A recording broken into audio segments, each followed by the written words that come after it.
अबे सिंगल लौंडे बात में दाम खत्म। मेरे काज लागे वो तू कुवारी छे काय, तू कुवारी छे काय, ओए कुवारी छे काय।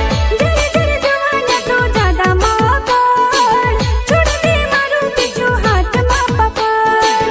कही दे मन नी बात ज्यादा देर मकोर, सरकारी ठोकू लागन कोर्ट मैरिज कोर। जितेन पटेल